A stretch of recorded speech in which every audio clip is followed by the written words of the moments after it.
கிறிஸ்து இயேசுவினாலே ஜெயம் கொடுக்கிற பிதாவாகிய தேவனை தோத்தரிக்கிறேன். கிருபையாக இந்த நாளிலும் உங்களோடு ஆண்டவருடைய வார்த்தையை பகிர்ந்தளிப்பதற்கு ஆண்டவர் கொடுத்த மிகப்பெரிய பாக்கியத்திற்காக ஆண்டவருக்கு நான் நன்றி செலுத்துகிறேன். நாம் ஜெபித்து தேவனுடைய வார்த்தைக்கு நேராக கடந்து செல்வோம். பரிசுத்தம் நிறைந்த எங்கள் அன்பின் ஆண்டவரே, மகிமையான இந்த நல்ல நேரத்திற்காக நாங்கள் உமக்கு நன்றி செலுத்துகிறோம். இந்த நாளிலும் நீர் எங்களோடு பேச போகிற உடைய நல் வார்த்தைகளுக்காக உமக்கு நன்றி. விடுதலையோடு உடைய வார்த்தைகள் கடந்து வரட்டும். என்ன எதிர்பார்ப்போடு உடைய மக்கள் காத்திருக்கிறார்களோ அதற்கு ஏற்றபடி நீர் அவருடைய வாழ்க்கையில மேன்மையான காரியங்களை செய்ய போதுமானவராக இருக்கிறீரே, அதற்காக நன்றி செலுத்துகிறோம். விடுதலையோடு உடைய செய்திகள் கடந்து வரட்டும். உடைய வார்த்தைகளுக்கு விரோதமாக இருக்கிற பொல்லாத கிரியைகளை உயிர்த்தெழுந்த இயேசுவின் நாமத்தில் கடிந்து ஜெபிக்கிறேன். கிருபையும் இரக்கமும் கூட இருக்கட்டும். உயிர்த்தெழுந்த இயேசுவின் நாமத்தில் ஜெபிக்கிறேன் ஜீவனுள்ள நல்ல பிதாவே, ஆமென். மறுபடியும் இயேசுவின் நாமத்தில் நான் உங்களை வாழ்த்துகிறேன். மாற்றத்தை விரும்புங்கள் அப்படிங்கிற தலைப்பில் உங்களோடு என்னுடைய செய்தியை பகிர்ந்து கொள்வதற்கு ஆண்டவர் உதவி செய்வாராக. மத்தேயு எழுதின சுவிசேஷம் 15வது அதிகாரம் 28வது வசனம் சொல்லுகிறது, இயேசு அவளுக்கு பிரதியுத்தரமாக, ஸ்திரீயே, உன் விசுவாசம் பெரிது, நீ விரும்புகிறபடி உனக்கு ஆக கடவது என்றார். அந்நேரமே அவள் மகள் ஆரோக்கியமானாள். கானானிய ஸ்திரீ என்று சொல்லக்கூடிய ஒரு ஸ்திரீ ஆண்டவராகிய இயேசு கிறிஸ்துவினிடத்திலே வருகிறாள். ஏன் வருகிறாள்? தன்னுடைய மகள் கொடிய வேதனை. அந்த கொடிய வேதனைக்கு யார் காரணம் என்று பார்த்தால் பிசாசு என்று சொல்லப்பட்டிருக்கிறது. அவள் சொல்லுகிறாள் பாருங்கள், 22ஆம் வசனத்தில், என் மகள் பிசாசினால் கொடிய வேதனைப்படுகிறாள் என்று சொல்லி கூப்பிட்டாள் என்று வேத வசனம் மிக தெளிவாக சொல்லுகிறது.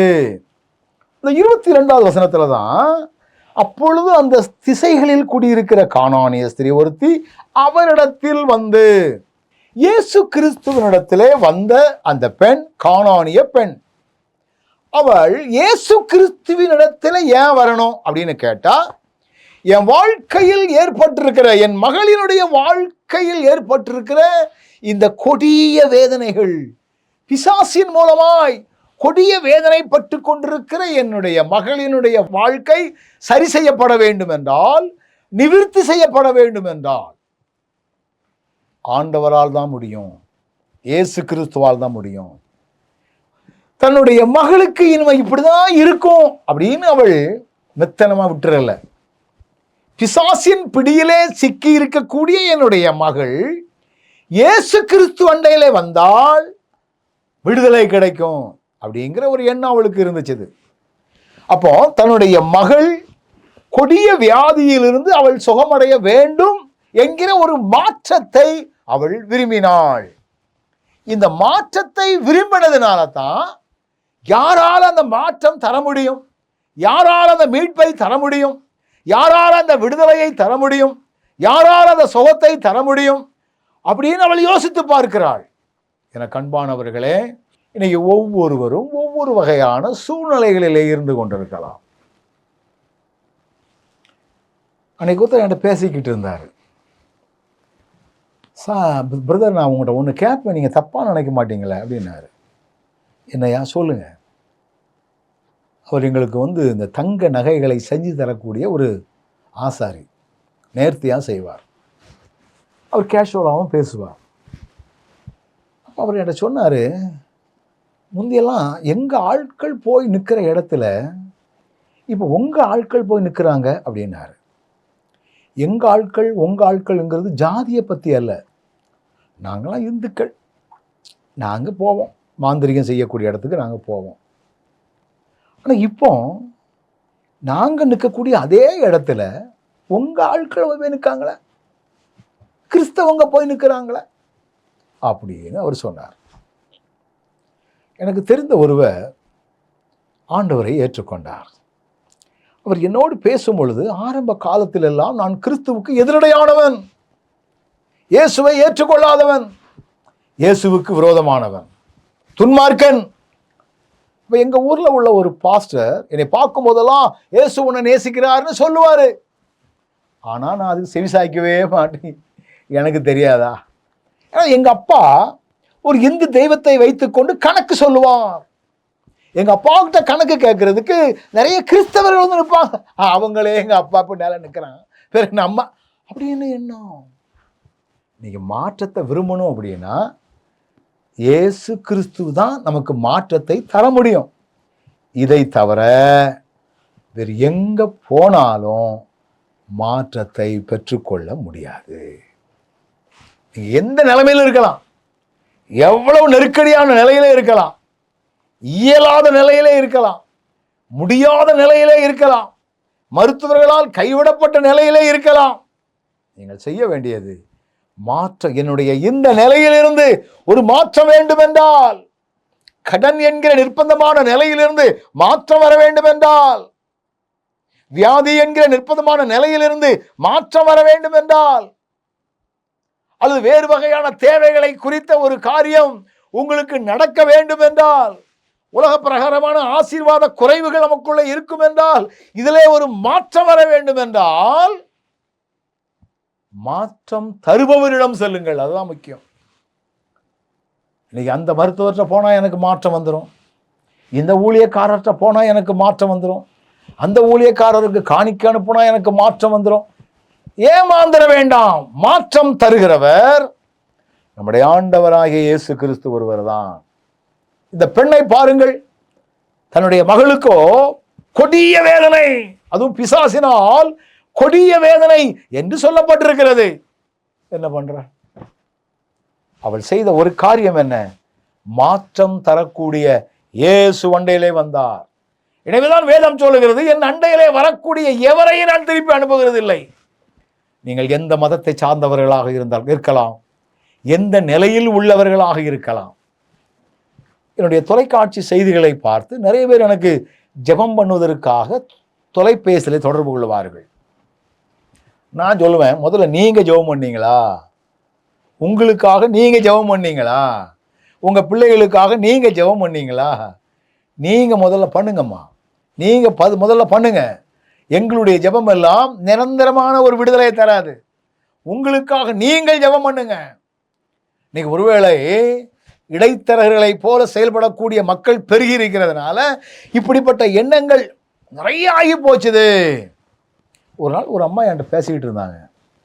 ஐயா, நான் சின்ன வயசுல 10ஆம் படிக்கும்போதே ஆண்டவரை ஏற்றுக்கிட்டேன், 11ஆம் படிக்கும் பொழுதே ஆவி நிறைவெல்லாம் எனக்கு வந்துச்சுது. ஆனால் நீங்கள் சொல்லுகிறதை எங்களால் ஏற்றுக்கொள்ளவே முடியலையே. நாங்கள் இதுவரைக்கும் கேட்டது, உங்களுக்கு கஷ்டமா ஆண்டவரை தேடு, உங்களுக்கு நஷ்டமா ஆண்டவரை தேடு, படிப்பு வரலையா ஆண்டவர்கிட்ட சொல்லு, வீடு இல்லையா ஆண்டவர்கிட்ட சொல்லு, தேவைக்காக தான் ஆண்டவரையே நோக்கி பார்த்தோம் அப்படின்னு சொல்லிக்கிட்டு இருந்தாங்க. இந்த காலத்தில் நடக்கக்கூடிய போதனைகள் இப்படிதான் இருக்கிறது. மாற்ற வேண்டும் என்றால் நீ கிறிஸ்து அண்டையிலே வா, உன்னுடைய முழங்கால்களை ஊன்று. நீ எந்த இடத்துல இருக்கிறாய் என்பது முக்கியம் அல்ல. கிறிஸ்தவ தேவ ஆலயத்திற்கு போனாதான் மாற்றம் வரும் என்று அல்ல. நிர்பந்தமான நிலையிலே நீங்கள் இருந்து கொண்டிருந்தாலும், வெளியிலே செல்ல முடியாத அளவிற்கு நெருக்கடியான சூழ்நிலைகளிலே இருந்து கொண்டிருந்தாலும், இருக்கின்ற இடங்களிலே உங்களுடைய முழங்கால்களை ஊன்றுங்கள், இயேசுவேன்னு கதறுங்கள். ஆண்டவர் ஒரு ஆச்சரியத்தை நிச்சயமாகவே உங்களுக்கு செய்கிறவராக இருக்கிறார். காரணம், அவரால் உங்களுக்கு மாற்றம் உண்டு. அவரால் உங்களுக்கு மாற்றம் உண்டு. நிச்சயமாக நீங்க இருக்கின்ற நிலையிலேயே இருக்க வேண்டிய அவசியம் இல்லை, இருக்கின்ற வியாதியிலேயே தொடர்ந்து இருக்க வேண்டிய அவசியம் இல்லை, அதே கடன்ல இருக்க வேண்டிய அவசியம் இல்லை. அவைகளில் இருந்து மாற்றத்தை தரக்கூடிய ஆண்டவரிடம் வாருங்கள். நிச்சயமாகவே அந்த மாற்றத்தை நீங்க விரும்பினாதான் மாற்றம் தரக்கூடிய ஆண்டவர்கிட்ட நீங்க வர முடியும். மாற்றம் தரக்கூடிய ஆண்டவர்கிட்ட நீங்க வர முடியும். ஒரு உதாரணத்தை கூட நான் உங்களுக்கு சொல்லுகிறேன். மார்க்கு எழுதின சுவிசேஷம் 1வது அதிகாரம் 40ஆம் வசனம் சொல்லுகிறது பாருங்கள். அப்பொழுது குஷ்டரோகி ஒருவன் அவரிடத்திலே வந்து போட்டிருக்கு. குஷ்டரோகி வந்து ஒருத்தன் யார்கிட்ட வரான்? இயேசு கிறிஸ்துவினிடத்துல வருகிறான். மாற்றத்தை விரும்பினவன். இனிமையா வாழ்க்கை அவ்வளவுதான் ஐயா. அந்த காலங்கள்ல குஷ்டோன்னு ஒண்ணு வந்துச்சுன்னா அது தீர்க்க முடியாத வியாதி. இப்பவும் சில குஷ்டரோகிகளுக்கு சில ஸ்பெஷல் ட்ரீட்மெண்ட் கொடுக்கக்கூடிய மருத்துவமனைகள் இருக்கிறது. அந்த மருத்துவர்களோடு நீங்கள் பேசினால் இனிமேல் பரவாமல் இருக்க செய்யலாமே ஒழிய வந்த குஷ்டத்தை போக்க முடியாது. இந்த குஷ்டரோகி தான் வாழ்க்கையில மாற்றம் வரணும்னு விரும்பினா, ஐயா மாற்றம் வரணும்னு விரும்பினா. என கண்பானவர்களே, இந்த மாற்றத்தை அவன் விரும்பினதுனால இயேசு வண்டையிலே வந்தான். அதுதான் முக்கியம். இயேசு கிறிஸ்துவால் தான் என் வாழ்க்கையில மாற்றம் கிடைக்கும். எத்தனை நாள் குஷ்டத்தோடு அலைவது, எத்தனை நாள் மற்றவர்களுக்கு முன்னால் தீட்டுன்னு அலைவது, எத்தனை நாள் மற்றவர்கள் என்னை வெறுக்கக்கூடிய அளவிலே நான் வாழ்வது. என் வாழ்க்கையில ஒரு மாற்றம் வேணும். இந்த குஷ்டரோகியை போல வெளியே சொல்ல முடியாத நிர்பந்தமான நிலையிலே நீங்கள் இருந்து கொண்டிருக்கின்றீர்களா? உங்க வாழ்க்கையில ஒரு மாற்றம் வரணும்னு விரும்புங்க. அந்த மாற்றத்தை இயேசு கிறிஸ்துவால் தான் தர முடியும் அப்படின்னு நம்புங்க. நிச்சயமாகவே மாற்றம் தரக்கூடிய அந்த ஆண்டவராகிய இயேசு கிறிஸ்துவனிடத்தில் வந்தால் வந்த எவரையும் புறம்பே தள்ளாதவர் அவர். இவனுக்கு சுகம் கொடுத்தா நமக்கு காணிக்க வராது, இவனுக்கு விடுதலை கொடுத்தா நமக்கு காணிக்க வராது அப்படிலாம் எதிர்பார்த்து செய்கிறவர் அல்ல. நீங்கள் எவ்வளவு ஏழையாக இருக்கலாம், எவ்வளவு சமுதாயத்தில் ஒதுக்கப்பட்டவங்களாக இருக்கலாம், சபிக்கப்பட்டவங்களாக இருக்கலாம், ஓரம் கட்டப்பட்டவங்களாக இருக்கலாம், மனுஷரால் வெறுக்கப்பட்டவங்களாக இருக்கலாம். இயேசு உங்களை நேசிக்கிறார். அந்த மாற்றம் இயேசு கிறிஸ்துவால் தான் உங்கள் வாழ்க்கையில் கிடைக்கும். இயேசு கிறிஸ்துவால் தான் உங்களுக்கு உண்டு. இதை நீங்கள் புரிந்து கொள்ளுங்கள். மாற்றம் தரக்கூடிய கிறிஸ்துவண்டையிலே வாருங்கள். இரண்டாவது, மாற்றம் தரக்கூடிய இயேசுவை புரிந்து கொள்ளுங்கள். மாற்றம் தரக்கூடிய இயேசுவை புரிந்து கொள்ளுங்கள். இந்த பெண் சொல்கிறாள் பாருங்கள், மத்தேயு 15வது அதிகாரத்தில் அவள் ஆண்டவரை பார்த்து சொல்லுகிற ஒரு காரியத்தை நீங்கள் கேட்கலாம். தாவீதின் குமாரனே எனக்கு இரங்கும். இயேசுவே அப்படிங்கிறத விட இயேசு கிறிஸ்துவினுடைய வம்சங்கள், தாவீதினுடைய வழியிலே வந்தவர். ஆண்டவரை புரிந்து வைத்திருந்தாள். இன்னும் கூட ஒரு உதாரணத்தை நான் உங்களுக்கு சொல்லட்டும்.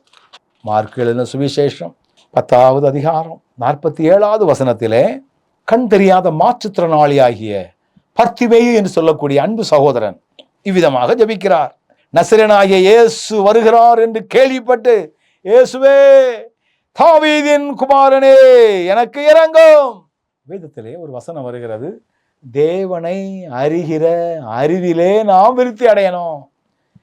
இயேசு கிறிஸ்துவை வெறும் சுகம் கொடுக்கிறவர் என்பது மாத்திரமல்ல, அவருடைய சரித்திரம் என்ன? அவர் தாவீதின் வழியில் வந்தவர். பிதாவாகிய தேவன் தன்னுடைய சொந்த குமாரனாகிய கிறிஸ்துவை நமக்காக அனுப்பியிருக்கிறார். தேவன் தம்முடைய ஒரே பேரான குமாரனை விசுவாசிக்கிறவன் எவனோ அவன் கெட்டு போயிடக்கூடாது. அப்போ அவரை பற்றிய விவரங்களை நாம் அறிந்து வைத்திருக்க வேண்டும் என்று சொல்லி வேத வசனம் மிக தெளிவாக நமக்கு சொல்லுகிறதை நீங்கள் பார்க்க முடியும். என கண்பானவர்களே, இந்த மாற்றம் தரக்கூடியவரை நாம் புரிந்து கொள்ள வேண்டும். புரிந்திருந்தால் நம்முடைய செயல்பாடு எப்படி இருக்கும்? ஒரே ஒரு உதாரணத்தை நான் உங்களுக்கு சொல்லட்டும். லூக்கா எழுதின சுவிசேஷம் 7வது அதிகாரம் 6ஆம் வசனம் சொல்லுகிறது பாருங்கள். அப்பொழுது இயேசு அவர்களுடனே கூட போனார். இந்த சம்பவம் என்ன சொல்லுதுன்னா, 100க்கு அதிபதியாகிய ஒருவன் இருந்தான். அவனுக்கு பிரியமான ஒரு வேலைக்காரன் மரண தருவாயில இருந்தான். அவன் இயேசு கிறிஸ்துவை குறித்து கேள்விப்பட்டதுனால தன்னுடைய வேலைக்காரனுக்காக இயேசு கிறிஸ்துவண்டையிலே வந்தார். எவ்வளோ பெரிய இன்னைக்கு வேலைக்காரனுக்காக, சரி உனக்கு வந்தது உனக்கு தான்ப்பா, போ நீ வேணா 5க்கு 10 தாரேன், எப்படியாவது பிழைச்சிக்க, எப்படியாவது அழுது சாவு அப்படின்னா ஒதுக்கி விடலை. இயேசு கிறிஸ்துவின் இடத்துல தன்னுடைய வேலைக்காரனுக்காக வந்தான். ஆண்டவரும் அங்கே போன உடனே இவனை பற்றிய ஒரு ரெக்கமெண்ட் அங்கே கிடைக்குது. என்ன கிடைக்குது பாருங்க. இவன் நம்முடைய ஜனத்தை நேசிக்கிறவன், ஒரு ஜபாலயெல்லாம் கட்டினவன் அப்படின்னு சொல்லி இவனை பற்றி ஒரு நல்ல சாட்சி அங்கே உண்டு. இவன் இப்படிலாம் பண்ணுனா அப்படிங்கிறதுனால ஆண்டவர் அவன் கூட போகலை. யாரையும் அவர் நேசிக்கிறவர், நம்முடைய நற்செயல்களை வைத்து நேசிக்கிறவர் அல்ல. அவன் போய் கூப்பிட்டான், நீர் என் வேலைக்காரன் இப்படி மரண அவஸ்தையாக இருக்கான் ஐயா, அதனால் நீர் வந்து என் வேலைக்காரரை சுஸ்தமாக்கணும்னு சொல்லி விடுதான் அங்கே வேதவசனம் சொல்லுகிறது. இப்போ நேராக போகிறாரு. வசனம் சொல்லுது பாருங்க 6ஆம் வசனத்தில், அப்பொழுது இயேசு அவர்களுடனே கூட போனார். வீட்டுக்கு சமீபமான போது 100க்கு அதிபதி தன் சிநேகிதரை நோக்கி, நீங்கள் அவரிடத்திலே போய், ஆண்டவரை, நீர் வருத்தப்பட வேண்டாம், நீர் என் வீட்டு வாசலுக்குள் பிரவேசிக்க நான் பாத்திரன் அல்ல. ஒரு வீட்டுக்குள்ள வரவேண்டிய இயேசு கிறிஸ்துவை வராண்டான்னு சொன்னவர் இந்த 100க்கு அதிபதி. அவரெல்லாம் என் வீட்டுக்கு வர்றதுக்கு நான் தகுதி உள்ளவன் கிடையாது ஐயா. அவள் எவரோ பெரிய பரிசுத்தவான்.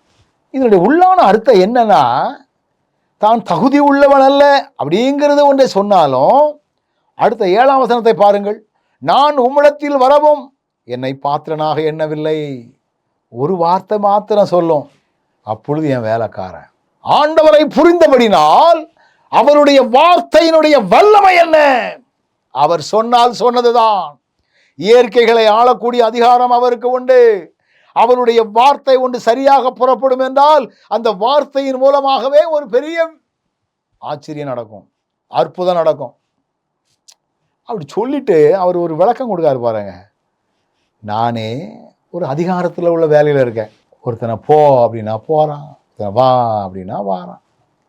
ஒரு சாதாரணமான எனக்கே இந்த அதிகாரத்துக்கே மக்கள் கீழ்ப்படிவார்கள் என்றால், நீ சர்வ அதிகாரம் அடைத்தவர், சர்வ அதிகாரி, நீ சொன்னதுதான். அதனாலதான் அவர் சொல்றாரு, இஸ்ரவேலர்களுக்குள்ளும் இப்படிப்பட்ட விசுவாசத்தை பார்க்கல. எனக்கு அன்பானவர்களே, இந்த மாற்றம் தருபவருடைய வல்லமை என்ன? மாற்றம் தருகிறவர் யார்? சரி, நம்ம அங்க போய் சோமணி பார்த்தாச்சு, இங்க போய் முட்டி பார்த்தாச்சு, இனிமே நம்ம இப்படியாவது பண்ணி பார்ப்போம் அப்படிங்கிறது அல்ல. அந்த மருத்துவர்கிட்ட போய் ஏராளமான லட்சங்களை செலவழிச்சாச்சு, இந்த ஆஸ்பத்திரியில் போய் செலவழிச்சாச்சு, இனிமேல் செவந்தான் வழி, வேற வழி இல்லை அப்படிங்கிறதுனால அல்ல. எங்கேயும் போகாம வாருங்கள் கிறிஸ்துவண்டையிலே, கிறிஸ்துவண்டையிலே புரிந்து கொண்டு அவரால் மட்டும்தான் உங்க வாழ்க்கையில மாற்றத்தை தர முடியும்.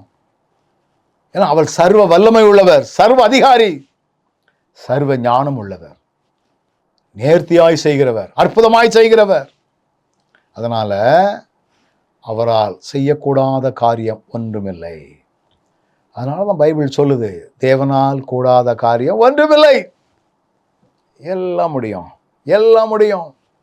இல்லாதவைகளை இருக்கிறவைகளாக அழைக்கிற ஆண்டவர், காரியங்களை மாறுதலாய் முடிய பண்ணக்கூடிய ஆண்டவர், காற்றும் இல்லாமல் மழையும் இல்லாமல் தண்ணீரை வரவழைக்கக்கூடிய ஆண்டவர், பலமுள்ளவனுக்காயிலும் பலவீனனுக்காயிலும் உதவி செய்கிறது எளிதான காரியமுள்ள ஆண்டவர். ரொம்ப எளிதாக செய்வார். அந்த மாற்றம் தரக்கூடியவரை புரிந்து கொள்ளுங்கள். நீங்களும் நானும் ஆராதிக்கிற நம்முடைய ஆண்டவர் அசாதாரணமான காரியங்களை சாதாரணமாக செய்கிறவர். அதெல்லாம் எப்படி நடக்கும், இதெல்லாம் எப்படி நடக்கும், இதெல்லாம் நடக்கக்கூடிய காரியமா என்று நீங்கள் எண்ணிக்கொண்டிருக்கலாம்.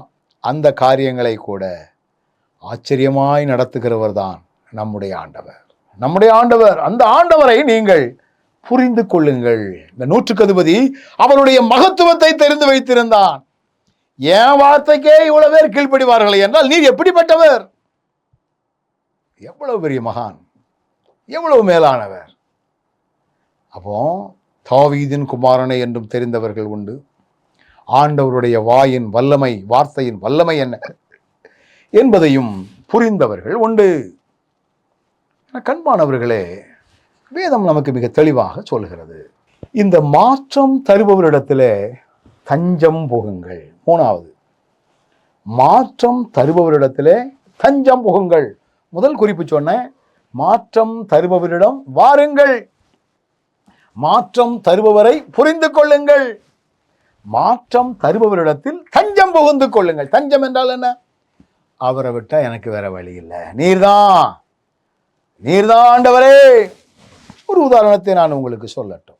மார்க் எழுதின சுவிசேஷம் 5வது அதிகாரம் 22, 23 நான் வாசிக்கிறேன். அப்பொழுது ஜெபாலய தலைவரில் ஒருவனாகிய எவீரு என்பவன் வந்து அவரை கண்டவுடனே அவர் பாதத்தில் விழுந்து, என் குமாரத்தி மரண அவஸ்தைப்படுகிறாள், அவள் ஆரோக்கியம் அடையும்படிக்கு நீர் வந்து அவள் மேலும் அது கையை வையும், அப்பொழுது பிழைப்பான் என்று அவரை மிகவும் வேண்டிக் கொண்டான். என்னுடைய மகள் மரண அவஸ்தையா இருக்கிறார். டாக்டர்கள் ஒருவேளை தேதி குறிச்சிருக்கலாம், டாக்டர்கள் ஒருவேளை இன்னும் கொஞ்ச நேரம் தான், சில நேரங்களில் சில மருத்துவமனைகளில் ஒன்றும் செய்யாது, ஒன்றும் செய்யாது, இன்னும் ஒரு மணி நேரம் சரியாயிரும், இன்னும் ஒரு நாளில் சரியாயிரும் அப்படிலாம் சொல்லக்கூடிய மருத்துவமனைகள் இருக்குது. இப்படி யாரெல்லாம் அவங்க சொன்னாங்களோ அதெல்லாம் பொசுக்குன்னு போயிடுது. இது ஒப்பேறாது, 2 நாளில் முடிஞ்சிடும் அப்படின்னு சொல்லக்கூடிய மக்கள் மருத்துவர்களால் இருந்தால் ஆண்டவர் அவர்களுடைய ஆயுசை கூட்டி கொடுக்கிறார். இது என் வாழ்க்கையில் நான் பார்த்த ஒரு காரியம். மருத்துவ கணிப்புகளை எல்லாம் பொய்யாக்குகிறவர் நம்முடையானவர். மருத்துவர்களுடைய சூழ்நிலைகளை, எண்ணங்களை எல்லாம் மாற்றி அமைக்கிறவர் ஆண்டவர். என் நம்பிக்கை மருத்துவர் அல்ல, என் நம்பிக்கை மருத்துவம் அல்ல. நான் ஆண்டவரிடத்திலே தஞ்சம் போகிறேன். அவரை விட்டால் எனக்கு வரி இல்லை. அவர் நினைத்தால் எதையும் மாற்ற முடியும். அப்போ தன்னுடைய மகள் மரண தருவாய் என்கிற ஒரு இடம். மரண தருவாய் என்றால் என்ன? நீ கொஞ்சம் இப்பமா பெறவா, இழுத்துட்டு கிடக்கு. சில சொல்லுவாங்க நாடியில் அடிச்சுட்டு கிடக்கையா, நாடியில் இழுத்துட்டு கிடக்குது. எங்கள் ஊரில் ஒரு வயசான பாட்டியம்மா மரண தருவாயில் இருந்தாங்க. இன்னைக்கு முடிஞ்சிடும், நாளைக்கு முடிஞ்சிடும்னா போகலை.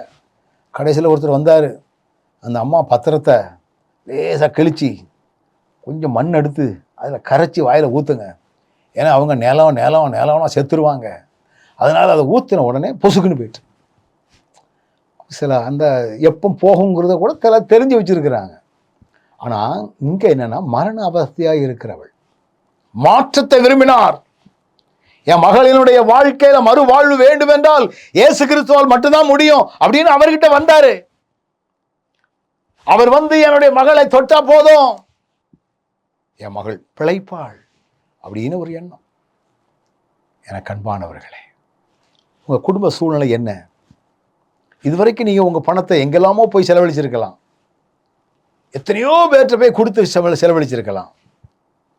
தீர்க்க தரிசனம் என்கிற பெயரிலே ஜனங்களை உங்களை ஏமாத்தி நிறைய பணத்தை உருவி இருக்கலாம். ரொம்ப கவனமா இருங்க. நீங்க உங்க இருக்கிற இடத்துல உங்க முழங்கால ஊனுங்க. என் மகளினுடைய வாழ்க்கை, என் மகனினுடைய வாழ்க்கை அசைவற்று இருக்கிறது. என்ன செய்வதென்றே தெரியாத நிலையில இருக்கிறான்.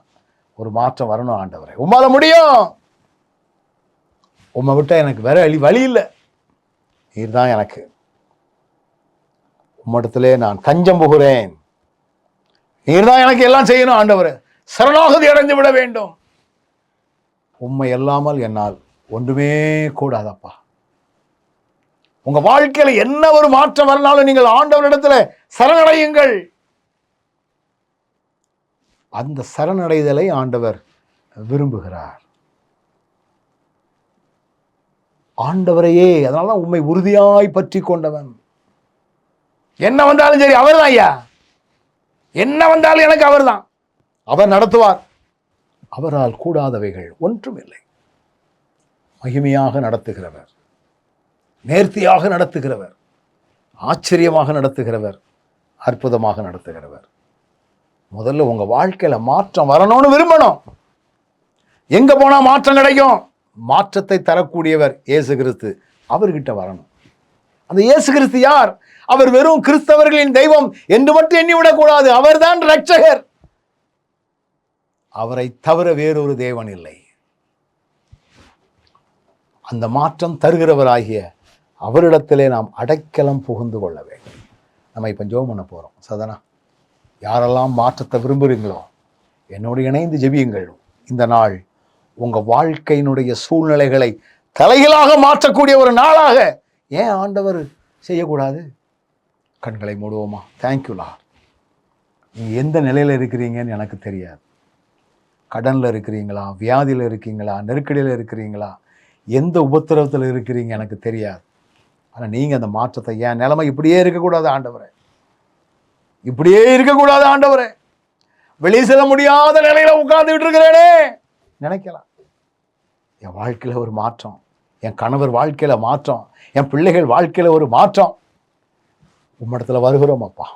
உம்மாலதான் அதை தீர்க்க முடியும், உம்மாலதான் அதை மாற்ற முடியும். ஏனால் நீர் ஒருவரே ஜீவன் உள்ளவர், உம்மை தவிர வேறு ஒரு தேவன் இல்லை. தாவீதின் குமாரனே, எங்க குடும்ப சூழ்நிலைகள் தலைகளாக மாற உம்மால மட்டும்தான் முடியும். முழுமையாக நாங்கள் எங்களை அர்ப்பணிக்கிறோம் அப்பா, முழுமையாக எங்களை அர்ப்பணிக்கிறோம், முழுமையாக நாங்கள் சரணடைகிறோம். உம்மை தவிர எங்களுக்கு ஒரு மீட்பு இல்லை அப்படின்னு சொல்லி ஆண்டவரே, யார் யாரெல்லாம் கிறிஸ்துவ அண்டையில உங்களை அர்ப்பணிக்கிறீர்களோ இந்த நாள் மாற்றத்தை பெற்றுக்கொள்ளக்கூடிய நாட்களாக இருக்க ஆண்டவர் உதவி செய்வார். நல்ல ஆண்டவரே, மாற்றத்தை விரும்புங்கள் என்கிற ஒரு தலைப்பில் எங்களுக்கு கற்றுக் கொடுத்த செய்திக்காக உமக்கு நன்றி. யார் யாரெல்லாம் இந்த மாற்றத்தை விரும்புகிறார்களோ, விரும்புகிறவர்களுடைய வாழ்க்கையில உன்னுடைய மன விருப்பத்தின்படி நான் உனக்கு அருள் செய்வேன் என்று சொல்லுகிற வசனத்தின்படி நீ செய்ய போகிறதற்காக உமக்கு நன்றி. வார்த்தைகளை கேட்ட பிள்ளைகள் ஒவ்வொருவரையும் இயேசுவின் நாமத்தில் ஆசீர்வதிக்கிறேன். தொடர்ந்து நடத்தும், காத்துக்கொள்ளும். இயேசுவின் நாமத்தில் ஜெபிக்கிறேன் நல்ல பிதாவே, ஆமென்.